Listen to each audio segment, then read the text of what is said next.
नमस्कार, स्वागत है आपका। न्यूज 18 देख रहे हैं आप। मैं हूं आपके साथ वैभव कृष्ण भौंडेले। रान्या राव की मासूम बनने की एक्टिंग की डीआरआई ने खोल दी पोल। दुबई में गोल्ड कंपनी चलाने का राज खुला। जी हां, सोने की तस्करी में पकड़ी गई रान्या राव के मासूम बनने की कोशिश पर डीआरआई ने पानी फेर दिया है। डीआरआई ने खुलासा किया है कि रान्या राव अपने एक दोस्त के साथ दुबई में एक सोने की कंपनी चलाती थी और उसके जरिए सोने की तस्करी को अंजाम दिया करती थी। सोने की तस्करी मामले में मुख्य आरोपी रान्या राव ने खुद को बेकसूर बताया है।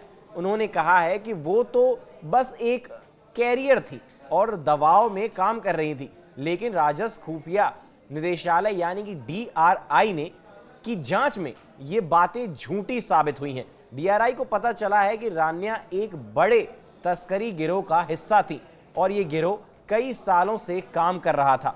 डीआरआई के मुताबिक रान्या और उनके साथी आरोपी तरुण राज दुबई में वीरा डायमंड्स ट्रेडिंग एलएलसी नाम की एक सोने की कंपनी चलाते थे।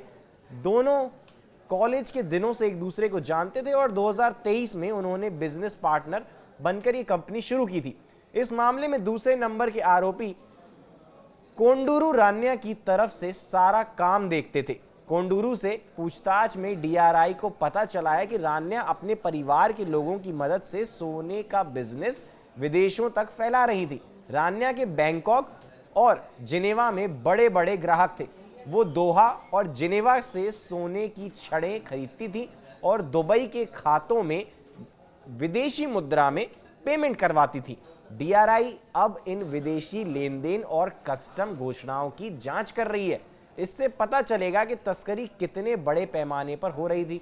कर्नाटक पुलिस में डीजीपी रान्या राव के पिता रामचंद्र राव से भी डीआरआई पूछताछ कर सकती है। इस मामले में नाम आने के बाद कर्नाटक सरकार ने उन्हें अनिवार्य अवकाश पर भेज दिया है। डीआरआई सूत्रों के मुताबिक प्लान यह था कि पहले दुबई में सोना मंगाया जाए, फिर वहां निवेश किया जाए और आखिर में सोने को भारत भेजा जाए। रान्या ने एचडीएफसी बैंक खाते से कंपनी में 8 से 10 लाख रुपए लगाए थे। सूत्रों का यह भी कहना है कि रान्या को इस निवेश की वजह से दुबई का निवास कार्ड मिल गया था। इससे उन्हें यूएई में बिना वीजा के आने जाने की सुविधा मिल गई और सोने की खेप भेजना आसान हो गया। सूत्रों ने बताया कि कंपनी दुबई में सोना आयात करती थी और यूएई में सोने पर लगने वाले शून्य आयात शुल्क का फायदा उठाती थी। अप्रैल 2024 से जिनेवा और बैंकॉक से सोना मंगाया जा रहा था। रान्या ने कोंडूरू के अमेरिकी पासपोर्ट का भी फायदा उठाया। वो कोंडूरू के नाम पर दुबई कस्टम में सोने की खेप क्लियर करवाती थी क्योंकि उन्हें वीजा की जरूरत नहीं पड़ती थी।